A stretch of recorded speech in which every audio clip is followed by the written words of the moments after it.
Salam, indiki dərsimiz Rusiya mövzusudur. Ümumi tarix, Rusiya 17-ci əsrin ikinci yarısında. Baxaq görək, burada vəziyyət necə idi? Ümumiyyətlə, 17-ci əsrin əvvəllərində Rusiya siyasi dağınıqlıq dövrünü yaşayırdı və daxili çəkişmələr var idi burada. Hakimiyyət tez-tez dəyişirdi və hakimiyyətin tez-tez dəyişməsi, daxili çəkişmələr isə xarici müdaxiləyə şərait yaradırdı. Bu da vəziyyəti ağırlaşdırırdı təbii olaraq. Nəticədə nə olur? Xalqın bütün təbəqələri qeyrətə gəlir, birləşirlər və bu problemə son qoyurlar. Belə ki, Romanovlar sülaləsini hakimiyyətə gətirirlər. 1613-cü ildə hakimiyyətə gəlmişdi Romanovlar sülaləsi və 1917-ci ilə qədər hakimiyyətdə olmuşdular. Yeri gəlmişkən 17-ci əsrin əvvəllərində yeni sülalənin hakimiyyətə gəlməsini biz İngiltərə tarixindən Rusiya tarixinə aid oxşar cəhət kimi götürürük. İngiltərədə Stuartlar sülaləsi hakimiyyətə gəlmişdi 1603-cü ildə, Rusiyada isə Romanovlar sülaləsi hakimiyyətə gəlmişdi. Və dedik ki, 17-ci əsrin ikinci yarısında Rusiyanın vəziyyəti necə idi? Sosial-iqtisadi vəziyyət belə idi ki, əmtəə istehsalı artırdı, manufakturalar yaranırdı və vahid ümumrusiya bazarı yaranırdı. Siyasi quruluş isə dedik ki, qeyri-məhdud çar hakimiyyətinə malik idi və məclis qanunnaməsi qəbul edilir 1649-cu ildə və bir də təhkimçiliyin rəsmiləşdirilməsi prosesi baş verir. Xarici siyasətdə isə əsas dənizlərə çıxış əldə etmək uğrunda mübarizə aparır, Ukrayna və Belarusiyanı ilhaq etməyi planlaşdırır və bir də Reç Pospolita və Osmanlı dövləti ilə müharibələr edirdi. Və iqtisadiyyatda istiqamətlər müxtəlif idi. Belə ki, bir tərəfdən kənd təsərrüfatı var idi və bir tərəfdən də şəhərlər və sənaye inkişaf edirdi. Kənd təsərrüfatında təhkimçilik münasibətləri mövcud idi ki, bu da kəndlini bazara deyil, torpağa bağlayırdı. Yəni, kapitalizmin inkişafına mane olurdu. Kəndlinin təsərrüfata marağı azalırdı təhkimçilik qaydalarının hökm sürməsinə görə. Və yeri gəlmişkən burada əmtəə istehsalı artırdı. Əmtəə isə satış məqsədi ilə əldə olunan məhsula deyilir. Və həmçinin şəhərlər və sənaye də inkişaf edirdi. Belə ki, burjua xarakterli yeni əlamətlər meydana gəlirdi. İqtisadiyyatda şəhərlər sənaye ticarət mərkəzlərinə çevrilirdilər. Sənətkarlar məhsulu artıq sifarişlə deyil, satış üçün istehsal edirdilər.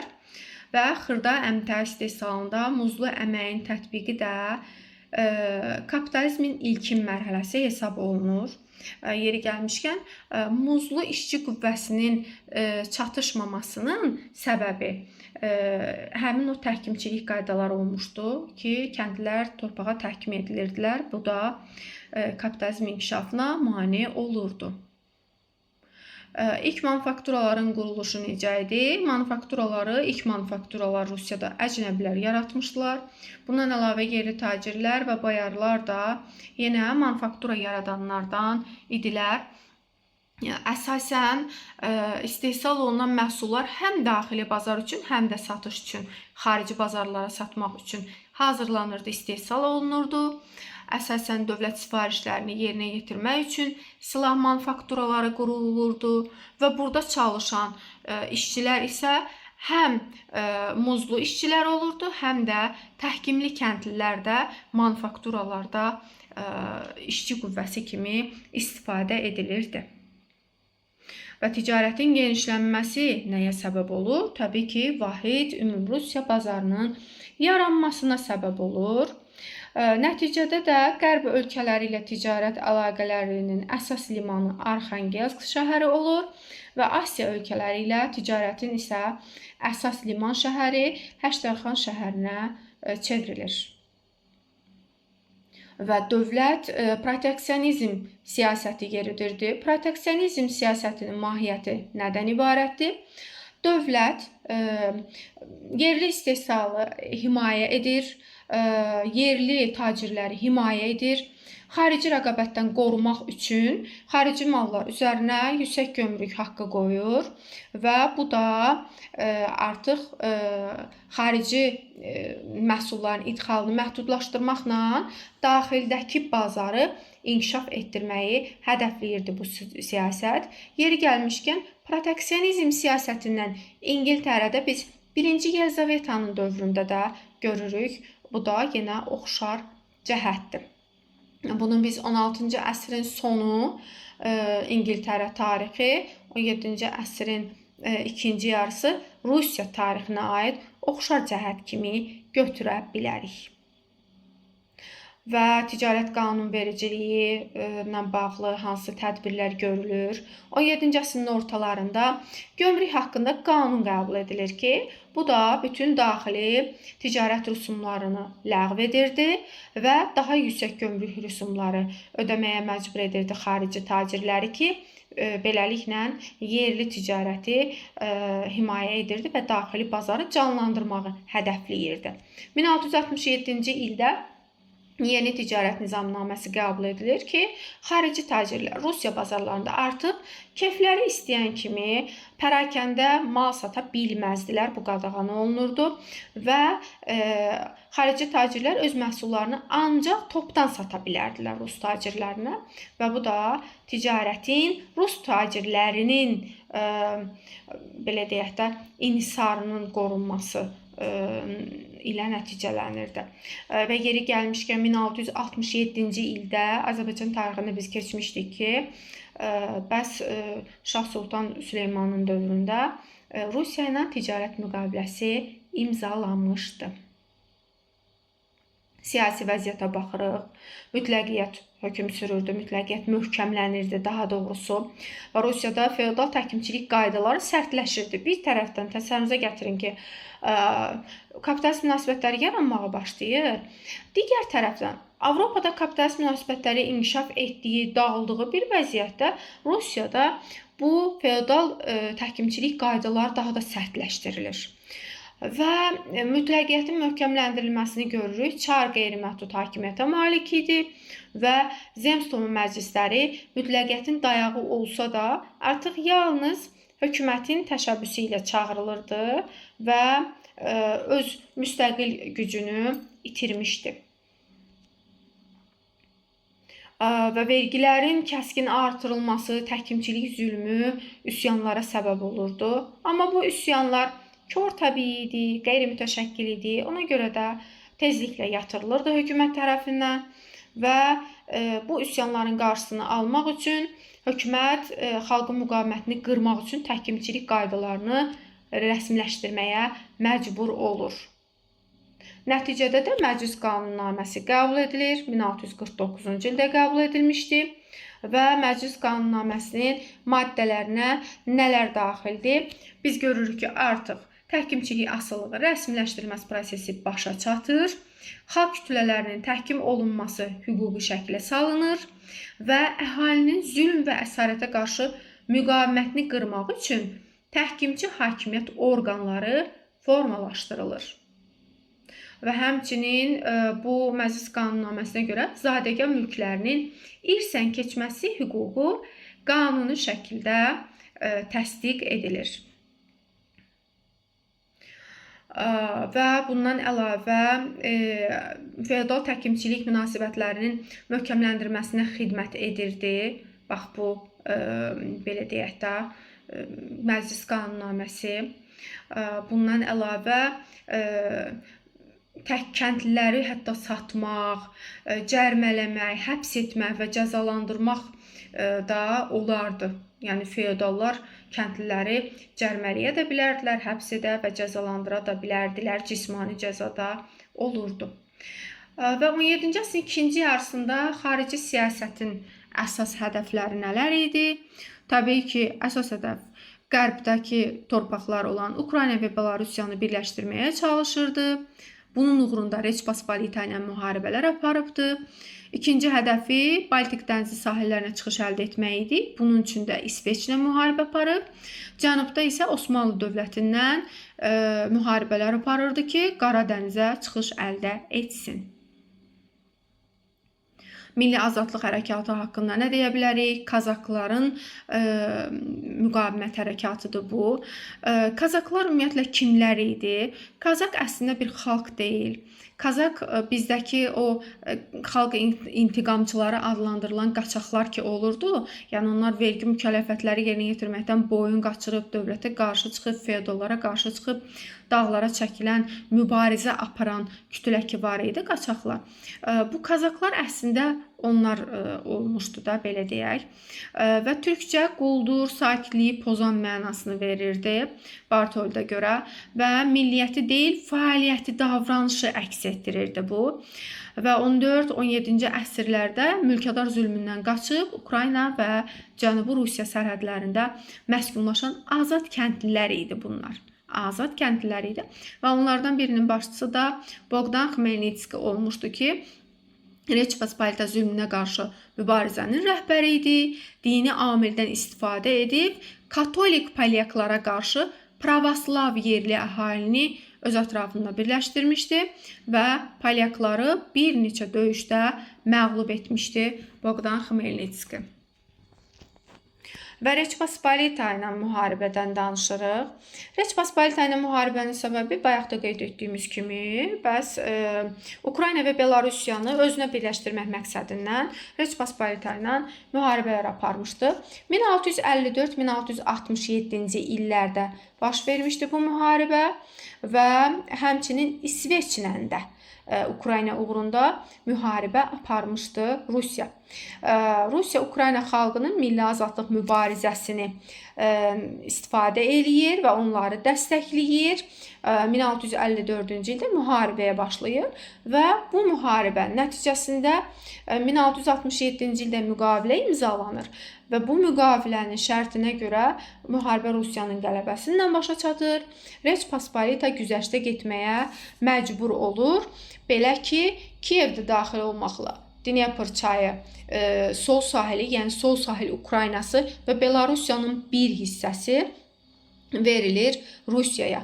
Yeri gəlmişkən 1676-1681-ci illərdə də Rusiya ilə Osmanlı arasında müharibə olmuşdu və Bağçasaray sülhü ilə başa çatan müharibə idi bu və bu əraziləri Rusiya yenə öz əlində saxlaya bilmişdi.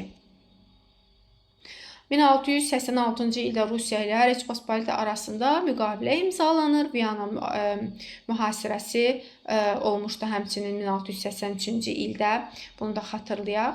Və Viyananın mühasirəsi deyir, Avropada Roma papasının rəhbərliyi altında antitürk cəbhəsinin yaranmasına səbəb olur və Reçpospolita ilə Rusiya öz aralarında tarixi düşmənçiliyə son qoyub, həmin o ittifaqın tərkibində birləşməli olurlar. Beləliklə, Rusiya ilə Reçpospolita arasında münasibətlər nizamlanır. Reçpospolita Kiyevin Rusiyada qalmasına qəbul edir və Reçpospolita öz ərazisindəki pravoslavların dini azadlığına təminat verir və həmçinin onların müdafiəçisi kimi Rusiyanı tanıyır.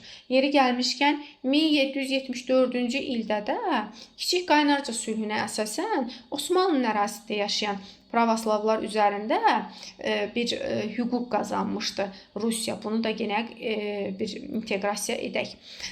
Və Rusiya Avropadakı antitürk birliyinin formalaşmasına öz töhfəsini verir və onların birliyinə qoşulur. Və 17-ci əsrdə deməli imperiyanın genişlənməsi nə ilə nəticələnir? Əldə edilən uğurlar nələr olur? Sol sahil Ukraynası və Kiyev Rusiyaya birləşdirilir nəticədə. Sibirə axınlar davam edir. Sakit okeanadək olan ərazilər Rusiyanın tərkibinə qatılır və pravoslavların beynəlxalq himayədarı statusunu qazanır Rusiya. Və həyata keçirə bilmədiyi hədəflər nələr oldu? Qara dəniz sahillərində möhkəmlənə bilmədi Krıma qarşı yürüşlər nəticəsiz qalır və Baltik dənizi sahillərinə də çıxış əldə edə bilmir. Dənizlərə çıxış problemi, yəni hələ də həll olunmamışdı, amma buna baxmayaraq Rusiya iqtisadi və mütləqiyyət sistemi möhkəmləndirərək növbəti əsrdə imperiyaya çevrilməsi üçün bir zəmin yaranır deyək. 1-ci Pyotrun hakimiyyəti dövrü 1682-1725-ci illəri əhatə edir və 1-ci Pyotr Rusiyanı imperiyaya çevirmişdi. 1-ci Pyotr ilk vaxtlar hakimiyyətə gələndə az yaşlı olduğu üçün bacısı Sofiya hakimiyyəti onun adından idarə edirdi.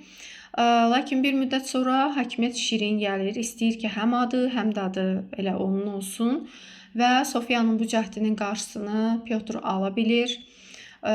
Cəza olaraq isə Sofiyanın saçını qırxırlar və monastıra göndərirlər. Və 1-ci Pyotr Rusiyanı imperiyaya çevirən çar idi. Özünü imperator elan etmişdi, ilk Rus imperatoru deyək. Və onun dövründə vəziyyət necə idi?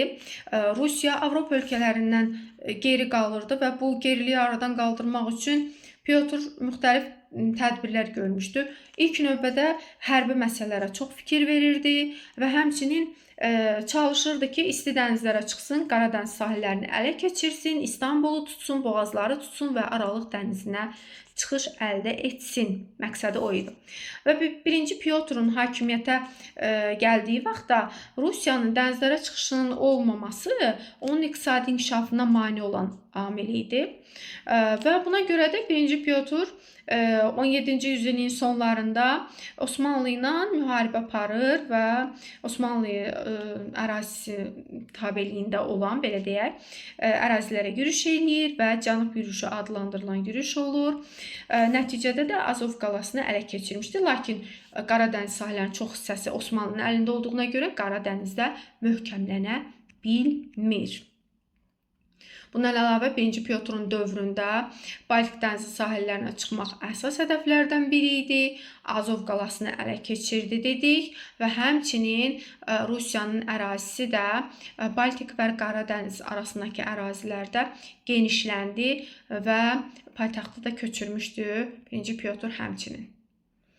Və 1-ci Pyotr gələcəkdə Osmanlı ilə müharibəni davam etdirməyi hədəfləyirdi ki, boğazları tutsun, Aralıq dənizinə çıxsın falan. Bu məqsədlə 17-ci yüzilliyin sonlarında bir sıra Qərbi Avropa ölkələrinə böyük elçilik adlanan elçilik heyəti göndərir və Pyotrun özü də başqa adla o elçilik heyətinin tərkibində özü də iştirak eləyirdi. Lakin nəticə etibarilə istədiyinə nail ola bilmir. Osmanlıya qarşı müttəfiqlik, ittifaq yarada bilmədi. Amma yəni nəticəsiz də qaldı deyə bilmərik. Belə ki, İsveçə qarşı Şimal İttifaqını yaradır 1699-cu ildə və Şimal İttifaqının tərkibinə Rusiya, Reçpospolita, Saksoniya və Danimarka dövlətləri daxil olur. Və 1-ci Pyotr Şimal İttifaqını yaratmaqda məqsədi Baltik dənizi sahillərini ələ keçirmək idi. Və Müqəddəs İttifaqla Şimal İttifaqının müqayisəsini görürük. Əsas hədəfi Müqəddəs İttifaqda Osmanlı İmperiyası idi. Şimal İttifaqında isə İsveç idi. Və üzv dövlətlər də yenə Müqəddəs İttifaqda Müqəddəs Roma İmperiyası, Reçpospolita, Venesiya, Rusiya buna qoşulmuşdu. Amma Şimal İttifaqında isə Rusiya, Reçpospolita, Saksoniya və Danimarka iştirak edirdi. Və 1-ci Pyotrun məqsədi Müqəddəs İttifaqda Qara dənizə və Aralıq dənizə çıxış əldə etmək idi. Baltik dənizinə çıxış əldə etmək isə Şimal İttifaqının əsas məqsədi olmuşdu. Şimal İttifaqı ölkələrini xəritədə görürsünüz. Rusiyadır, Danimarkadır, Saksoniya və bir də Reçpospolita. Reçpospolita indiki Rusiya, Ukrayna, Polşa və Ukraynanın bir hissəsidir. Ukrayna ərazisidir. Amma Saksoniya isə biz görürük ki, bu Almaniyanın qərbinə düşən ərazilərdir. Şimal müharibəsi 1700-1721-ci illərdə baş vermişdi. Şimal müharibəsində ilk vaxtlar müttəfiqlər üçün uğursuz olur. Bu strateji məğlubiyyətlər 1-ci Pyotru məcbur edir ki, bu mütləq hərbi sahədə islahatlar keçirməlidir. Və həqiqətən də edir. Nəticəsi də olur. Bunu da xüsusi vurğulayaq. Bunun haqqında ayrıca danışacağıq. Və 1709-cu ildə isə Poltava döyüşü baş verir və Poltava döyüşündə Rus qoşunları qalib gəlir. İsveç kralı qaçır, Osmanlı torpaqlarında gizlənir. 12-ci Charles və Osmanlıdan tələb edir ki, bəs bunu geri qaytarsın kralı. Həmçinin də Osmanlı torpaqlarına yürüş etmək üçün bəhanəsi olur da 1-ci Pyotrun, onu da deyəcəyik. Və Şimal müharibəsinin gedişatına əsaslı dönüş yaradır Poltava döyüşü. 1711-ci ildə isə biz görürük ki, Prut yürüşünü edəcək. Onun haqqında da yenə ətraflı danışacağıq. Bu da müharibənin gedişatında baş verir, amma Osmanlıya aiddir bu münasibətlər. 1712-ci ildə isə Şimal müharibəsinin uğurları davam etdirir və Neva çayı sahilində Sankt-Peterburq şəhərini saldırır və Rusiyanın paytaxtını 1712-ci ildə bura köçürür. Amma Sankt-Peterburq şəhəri özü 1703-cü ildə tikilmişdi. Bunu da xüsusi qeyd edeyim. Və nəticədə də Niştat sülhündən başa çatır. Rusiya-İsveç arasında müqavilə imzalanır və müharibə Rusiyanın qələbəsi, Baltik dənizinə çıxış əldə etməsindən başa çatmış olur. Və müharibənin gedişatında, Şimal müharibəsinin gedişatında baş versə də, Şimal müharibəsinə dəxli olmayan hadisədir Prut yürüşü. Bunu xüsusi vurğulayıram. Səbəbini dedik, İsveç kralını təqib etmək bəhanəsindən Osmanlı torpaqlarına hücum eləyir, məğlub olur, mühasirəyə düşür, məcbur olur, müqavilə bağlayır. Prut sülhünün şərtlərinə görə isə 17-ci əsrin sonunda ələ keçirdiyi Azov qalasını da itirir, olan qopanı da itirdi və Rusiya İsveç kralının öz ölkəsinə qayıtmasına şərait yaratmalı idi ki, Osmanlı icazə verirdi və İsveç kralı öz ölkəsinə qayıtmalı idi. Və Niştat sülhünün şərtlərini də dedik və Şimal müharibəsinin Rusiyanın mütləq qələbəsindən başa çatır və qələbədən dərhal sonra Rusiya imperiya və 1-ci Pyotr isə imperator adlanmağa başlayır. Yeri gəlmişkən, imperator adlanmağını Oktavian Avqustdan 1-ci Pyotrun oxşar cəhəti kimi götürə bilərik. Və Rusiya Baltik dənizinə çıxış əldə edir bununla. Rusiyada mütləq monarxiya yaranır və tam formalaşması başa çatır. Və 1-ci Pyotrun islahatları haqqında nə deyə bilərik? Müxtəlif sahələri əhatə eləyirdi. Məsələn, hərbi, idarə etmə, iqtisadiyyat, ticarət və mədəniyyətlə, təhsillə bağlı islahatları var idi. Və bu islahatların ideyası hardan yaranmışdı? Bəs Osmanlıya qarşı ittifaq yaratmaq üçün böyük elçilik təşkil etmişdi Avropa ölkələrinə. İndi gör-götür dünyasıdır da, oradakı yenilikləri görüb öz ölkəsində də tətbiq etməyə başladı 1-ci Pyotr. Həqiqətən elə onun gördüyü işlər həqiqətən də çox böyük idi. İslahatları çox böyük əhəmiyyət kəsb edir və Avropadan Rusiyanın geriliyini xeyli azaltmışdı. Yəni aradan qaldırmağa nail olmuşdu. Və hərbi islahatına əsasən nələr olur? Rekrut qaydası ilə güclü daimi nizami ordu yaradır. Bu piyada və süvarilərdən ibarət idi və əsasən zadəganlardan təyin olunurdu zabit heyəti əvvəllər, lakin xidmətə görə fərqlənən əskərlər də zabit ola bilərdi 1-ci Pyotrun dövründə, yəni əsil nəcabətindən asılı olmayaraq. Və təchizatla bağlı nə deyə bilərik? Metallurgiya manufakturaları tikilir, süngülü tüfənglərin istehsalına başlanılır və artilleriya inkişaf etdirilir. Və hərbi islahat keçirməyini biz Azərbaycan tarixində Şah 1-ci Abbasla oxşar cəhət edə bilərik. Donanma ilə bağlı nə deyirik? Rusiya tarixində ilk dəfə donanma yaradılır və dənizlərdə hökmranlıq və Avropa dəniz dövlətləri ilə rəqabət aparmağa məqsəd qoymuşdu qarşısına. İdarəetmə sahəsində hansı yeniliklər olur? Mütləq monarxiya dedik ki, yarandı və bütün əvvəlki idarəetmə orqanları sıradan çıxır, yenilərinlə əvəzlənir. Belə ki, senat yaradılır 1711-ci ildə, çar təyin edirdi senatın üzvlərini və icra, məhkəmə, qanunvericilik, dövlət orqanlarına nəzarət funksiyası var idi senatın və kollegiyalar icra edici orqanlar kimi fəaliyyət göstərirdi. Bundan əlavə rütbələrə dair cədvəl qəbul edilir ki, 1722-ci ildə 14 səviyyəli hərbi və mülki məhkəmə məmurlarını birləşdirirdi və əsas prinsip də burada o idi ki, vəzifə ailənin belə deyək də hansı soya zadəgan ailəsinə mənsubluğundan asılı olmayaraq şəxsi qabiliyyətinə və biliklərinə görə vəzifəni hər kəs öz əzmkarlığı sayəsində tuta bilərdi. Bu zadəgan vəzifəsinə, zadəgan rütbəsinə yüksələ bilərdi. Mədəniyyətlə bağlı nələr eləmişdi? Məsələn, kilsə tam olaraq dövlətə tabe edilir və mütləqiyyət gücləndirilir. İlk kitabxana yaradılır, Elmlər Akademiyası yaranır 1725-ci ildə və 1714-cü ildə bir qanun qəbul edilir ki, məhz riyaziyyat və həndəsəni öyrənməyənə ailə qurmağı qadağan edirdi bu qanun. Mədəniyyətlə bağlıdığını deyə bilərik ki, Rusiyada ilk dəfə teatr, qəzet yaradılır və Avropa standartlarına uyğunlaşmaq üçün yeni təqvim və əlifba islahatı keçirilmişdi. İqtisadiyyatla bağlı proteksionizm siyasəti yeridirdi. Bu proteksionizm siyasətini biz 17-ci əsrin ikinci yarısında qeyd eləmişdik. Bundan əlavə İngiltərə tarixində də proteksionizm siyasətini birinci Yelizavetanın dövründə demişdik, var idi, oxşar etmişdik.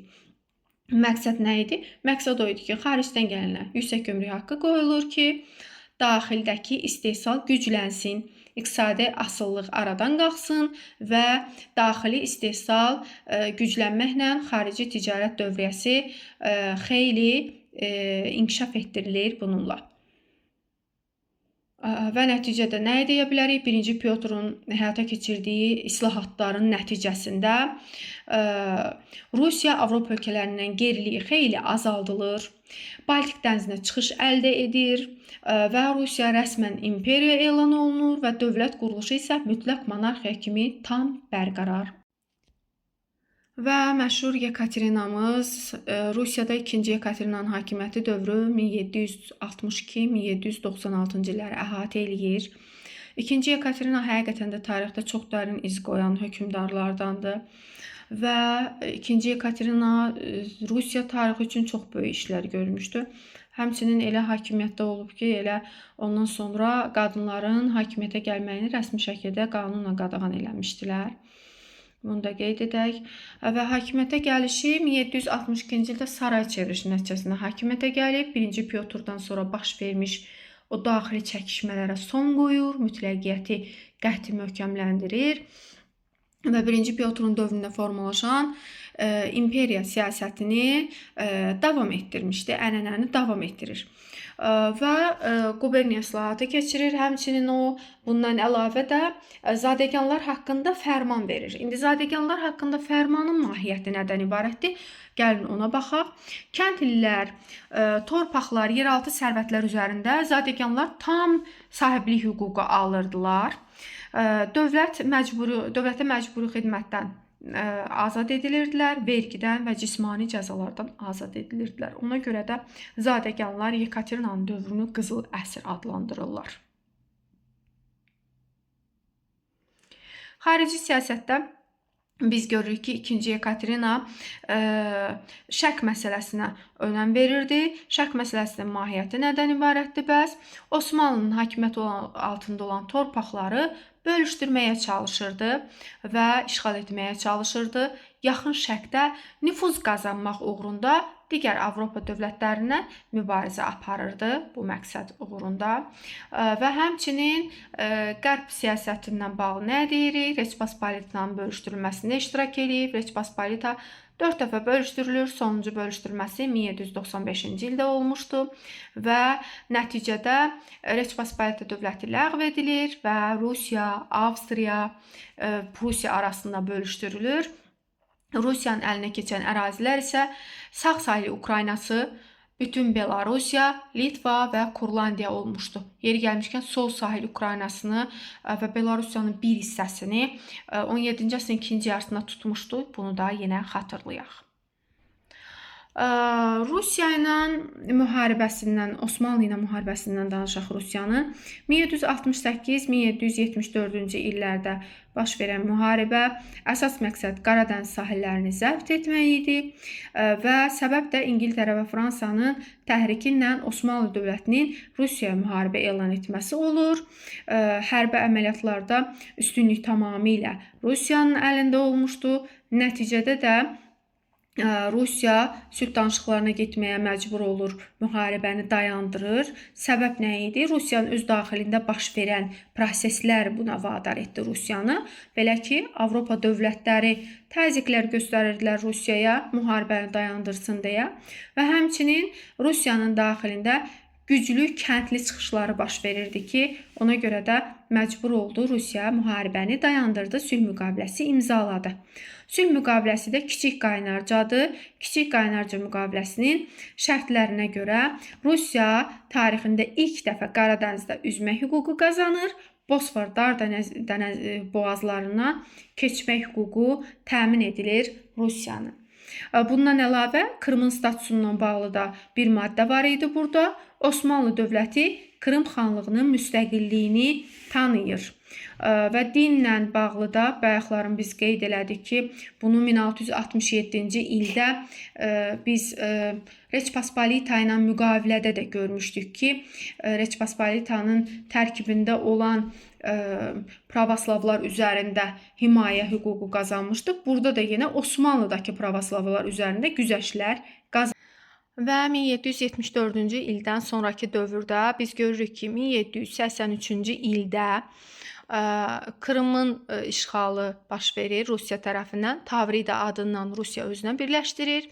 Həmçinin 1783-cü ildə Şərqi Gürcüstan Kartli Kaxetyaçarlığı Rusiyanın himayəsini qəbul edir. Bütün bunlar Osmanlı narahat etməyə bilməzdi. Osmanlı müharibəyə hazırlaşırdı. Ona görə də 2-ci Yekaterina da öz növbəsində tədbirlər görməyə başladı. Hansı tədbirlər görür? Tədbirləri Avstriya ilə hərbi ittifaq bağlayır. Həmçinin də Qaradənizdə yeni donanmanın yaradılmasına, strateji qalaların tikilməsinə başlayır.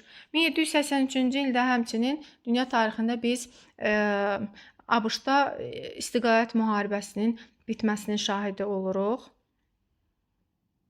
Bundan əlavə 2-ci Rus-Osmanlı müharibəsi baş verir 1787 və 1791-ci illərdə və səbəb də o idi ki, Rusiyanı zəiflətmək istəyən Avropa dövlətləri Osmanlı dövlətini müharibəyə təhrik eləyirlər. Osmanlı isə bəs Krımı geri qaytarmaq ümidindən müharibəyə başlayır, amma məğlub olur. Nəticədə də Yazısı sülhü imzalanır 1791-ci ildə və sülhün şərtlərinə görə Cənubi Buqdan Dnestr çayına qədər olan ərazilər Qaradəniz sahillərində qəti olaraq möhkəmlənir. Rusiya və Osmanlı dövləti Krımın və Şərqi Gürcüstanın Rusiyanın himayəsinə və tərkibinə keçməsini rəsmən qəbul etmiş olur.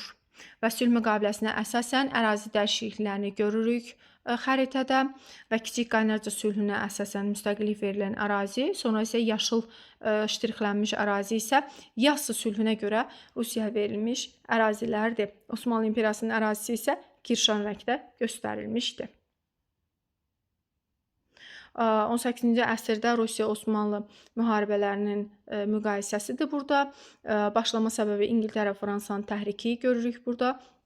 1768-74 və 1787-91-ci illərdə də yenə Avropa dövlətlərinin təhriki ilə müharibəyə başlamışdı Osmanlı. Sülh müqaviləsi isə 1774 Kiçik Qaynarca, 1791 Yassı sülhüdür. Ərazi status dəyişiklikləri isə Kiçik Qaynarcada Krıma müstəqillik verilir, Qaradənizdə sərbəst gəzmək hüququ qazanır Rusiya və 1791-ci ildə isə Buq və Dnestr çayı arasındakı ərazi Rusiyaya keçir, Krım və Gürcüstanın ilhaqını da rəsmən tanıyır Osmanlı. Və Kiçik Qaynarca sülhünə görə Qaradənizdə ilk çıxış hüququ qazanmışdı Osmanlı və daha doğrusu Rusiya. Yassı sülhündə isə Qaradənizdə qəti olaraq möhkəmləndi. Və Rusiyanın Qafqaz və Azərbaycanla bağlı siyasətini görürük. Yassı müqaviləsi və Şərqi Gürcüstanın himayəsinə keçməsi Rusiyanın Cənubi Qafqazda təsirini gücləndirir, əl-qolunu açır.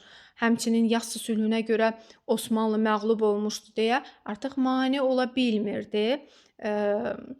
Belə deyək də, Cənubi Qafqaza təsir göstərə bilmirdi. İranda isə hakimiyyət dəyişiklikləri, vəziyyət ara qarışmışdı. Ona görə də münbit şərait var idi Rusiyanın Cənubi Qafqaza müdaxiləsi üçün və Azərbaycana əsas üç marağının olmasının səbəbi, belə deyək də, marağının üç əsas səbəbi, daha doğrusu, xammal mənbəyi kimi istifadə etməyə çalışırdı, həmçinin satış bazarına çevirmək istəyirdi, həm də çalışırdı ki, Şərq ölkələrlə ticarət əlaqələrində mühüm rol oynayan bax bu tranzit ərazini ələ keçirməyə çalışırdı.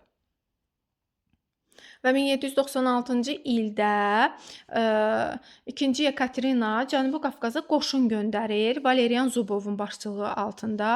Bunun üçün bəhanəsi nə olur? 1795-ci ildə Qacarın bunun himayəsi altında olan Şərqi Gürcüstana yürüşü, bunu Rusiyanı Cənubi Qafqaza yürüşü üçün bir bəhanə olur və 1796-cı ildə Rusiya Qacarlara müharibə elan edir və yürüşə başlayır.